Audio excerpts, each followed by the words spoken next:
and I'll just try to take you through the philosophy of management of Perthes disease, and it can be summed up in that one line I have written. I can stop the talk here. That's it. Keep it round and keep it mobile. That is the philosophy of treating a Perthes child, right? But then why do you all break your head all the time? Because of the number of classifications that are given in textbooks. What is Catran? What is Salter? What is Moss? Who the hell is Mose? Who's Tulper? Who's Herring? Who's Reimer? And all this creates a lot of confusion. When I was studying Perthes again, it was a dangerous situation because there were so many classifications and you didn't know what to use. And finally this boogie of head at rest sign. What is head at rest and what do you do about it? So let me just clarify all these things because they are not the same. This is one important slide which you should know. Catran classification basically tells you how much of the head is involved or avascular, but it tells you when the head is already in fragmentation stage. Right? So in the evolution of Perthes, there is avian, there is an infarct, then the shape of the head becomes smaller, then it starts showing fissuring, and then it fragments and collapses, then it starts healing, and then it restores. This is what happens, 4 stages. Catran tells you extent of involvement of the head, 1/3, 2/3, or 3/4, and full head in the fragmentation stage. The Salter classification tells you when it is in the subchondral fracture stage, right? But every time you may not see a patient who comes to you with the subchondral fracture. It may already be in healing stage. The third thing is Herring classification. So the Herring tells you how much of the weight-bearing lateral column is intact. Is it partially collapsed, fully collapsed, or not collapsed? So A, B, B, C, and C. There are various types. So it tells you something different. It tells you the weight-bearing column. The Reimer index tells you how much of the head is already extruded from the acetabular. Right? So that is the Reimer's migration index. Now the Mohs criteria tell you when the head is healed, how spherical or how round is it. Right? And that can be made out by some templates which are given by Moss. So the Moss template is used to give you Mohs criteria, okay, of sphericity on healing. And finally, Stulberg classification is the end stage, which means after Perthes is over and done with, what is the shape of the head of the femoral and whether it is congruous or non-congruous. So what is the final head prognosis on healing? So all these things actually tell you different things and can all be used. It is not necessary to be confused. Finally, what is head at risk? The head at risk signs which were described were lateral calcification, lateral extrusion, and metaphyseal lucency in the area of epiphyseal plate. So what it means is that the head has already got subluxated and there is newborn formation. So actually, when you see head at risk signs, you are already too late in treating Perthes. It is the head which is not at risk, it is the future of the head which is at risk. It's a problem of prognosis. So outcome is at risk. The head is already gone. It is already sublux. It is already non-contained and it is already healing. So you have been a little too late. So the earlier philosophy of wait and watch till you see head at risk signs does not hold true. Because you are already late. If you need to keep the head round, you have to treat it aggressively and early. Right? As straightforward as that. Some truths. AVN of the capital femoral epiphysis in a kid is a self-limiting disorder. What it means is that practically there is no treatment for Perthes disease. It heals on its own. Question is, how does it heal? Healing occurs over time without any specific treatment. There is no medicine or there is no specific physiotherapy to be done. However, when the head is healing, it can deform because during the stages of healing, in revascularization, it is soft mode. And it is subjected to stresses in a very active young male child. Happens more in males, right? So that leads to incongruous hips. So when you have an incongruous hip, that will lead to femoroacetabular impingement and early arthritis. So the end stage is young arthritic if it is treated badly. But if you can contain the head within its acetabular mold and hold it there till the head completely heals or reossifies, it will regain its roundness and recreate a nice congruous spherical hip. You understand? So it is as straightforward as that. Keep the hip contained till the head heals completely.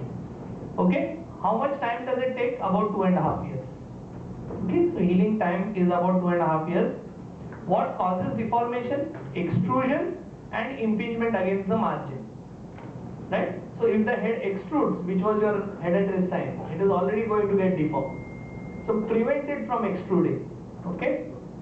So this is what happens. You have a round head, a round socket, there is an infarct that becomes collapsed, it extrudes, it impinges and gets deformed. Okay? Question is, can you predict it? When does extrusion happen? Extrusion happens if your kid is in the older age group. So if your kids are more than 7, there is restriction clinically of abduction interrotation, and in the evolution it is in the stage 2B of Elizabethan classification, which I will explain. So as I already said, evolution and progression, there is an infarct, then there is a subchondral fracture, then there is resorption, then there is reossification, and then it is healed. So it passes through these stages, and that is known as the modified Elizabethan classification, which has been highlighted by Dr. Benjamin Joseph. And what is that? Stage 1A is an infarct, which means a density change without change in size. Okay, early Perthes. Stage 1B, density change with change in size. So it is collapsed, but it is not yet extruded, and there is no fissuring. Stage 2A, where there is early fissuring, so the head is breaking up. Okay, stage 2B, advanced fragmentation. This is where the head is likely to extrude, subluxate and create problems. Stage 3A, early newborn formation. When you see newborn, it is always osteoporotic compared to the sclerotic dead bone. So how do you differentiate between healing head and not healing head? Osteoporotic newborn formation on the lateral edge. Now this is what was called as hereditary sign. Okay, so this tells you that the head is already healing, so you are already too late if you wanted to do something, right? And then stage 3B is where at least 1/3 of the head is restored, especially the weight-bearing column, and 4 is when the head is completely reconstituted. So this is modified Elizabethan. So you should be able to differentiate hips based on that. So how do you treat Perthes? There is, as I said, no treatment for Perthes. We only try to prevent sequelae. So good long-term result, as I said, is equivalent to a spherical or a round contained hip. So identify 3 groups of patients. One which will develop a round head on their own. You don't need to do much. Second group where the head is so badly damaged that you can't do anything which will improve it to a round head. Okay, and third group where containment is essential to make them round and spherical. Okay, so you have to identify 3 groups of patients clinically. Which is the group which will develop head round on its own? Younger kids, lesser involvement, and height of lateral pillar is maintained, which means weight bearing column is intact. For example, 6-year-old with a hip pain, avascular necrosis which is more central, you can see that infarct in the center, but the lateral pillar is intact. Over a period of time, what happens? It restores itself. Okay?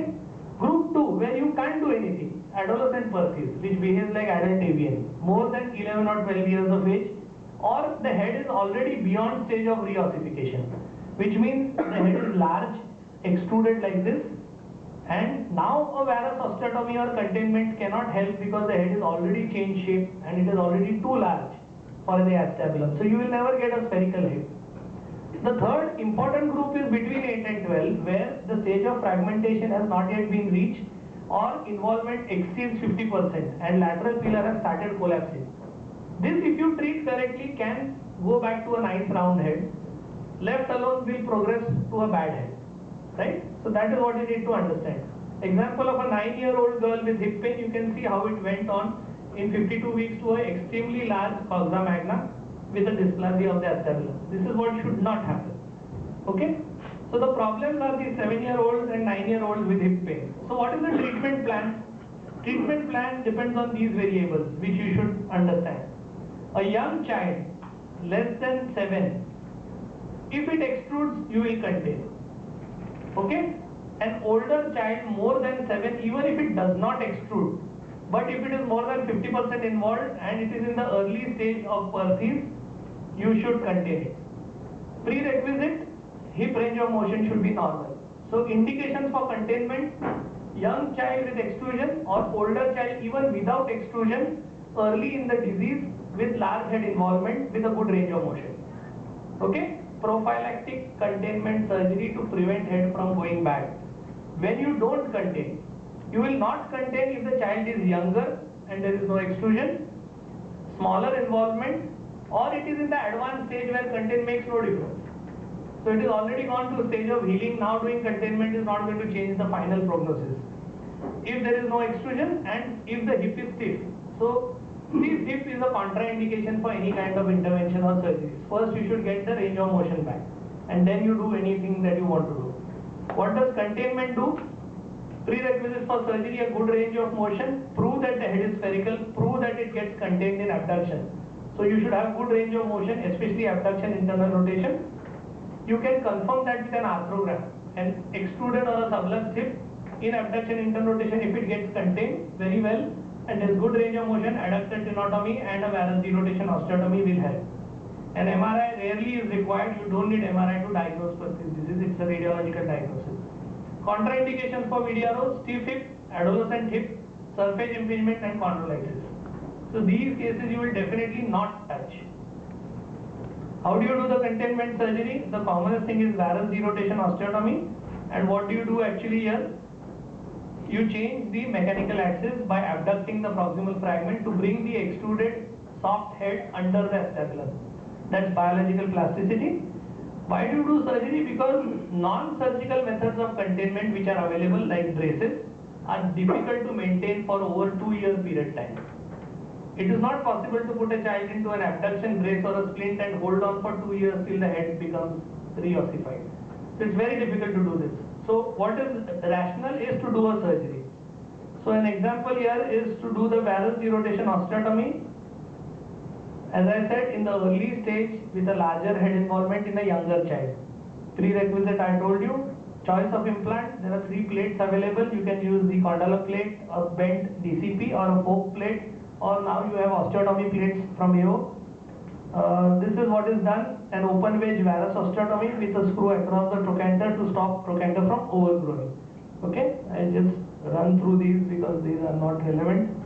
Some examples: fragmented head in an 8-year-old child, a varus derotation osteotomy with epiphyseal disease, restoration of sphericity, implant removal, decent function. Another example: early surgery. That is how it progresses. That is how it progresses. That is how it heals. Now you can see the osteoporotic new bone and restoration. So the head remains spherical if you do it early and they get good function. Stage 3B and 4, which means head is already reossified or is an older child. In these cases, you cannot bring them back to sphericity. So you don't have a perfect result. But you can do something so that they don't go bad. Those are salvage options. What are the salvage options? Shelf osteotomy is the commonest salvage option. Sometimes you can do head reshaping by safe surgical dislocation after it heals, or chelectomy. You can do arthroscopy, you can do arthrodiastasis, and rarely, if the head is badly damaged, excision and pelvic support osteotomy. Okay? So you have to do an arthrogram to find out whether it is extruded, what is the labral contour, and dynamic examination. Shelf acetabuloplasty. What is a shelf? So you can see this example here. The head is already healed stage. This much is extruded. This is impinging, cannot be contained. So you can't put a large head into a small socket. So what do? Increase the volume of the socket. So you put a graft there to support the labral. That is the graft, and that is how it heals, so that the head does not impinge. It's fibrocartilage. It's not going to be hyaline cartilage. So it's not a perfect hip, but it will buy you 5 to 10 years.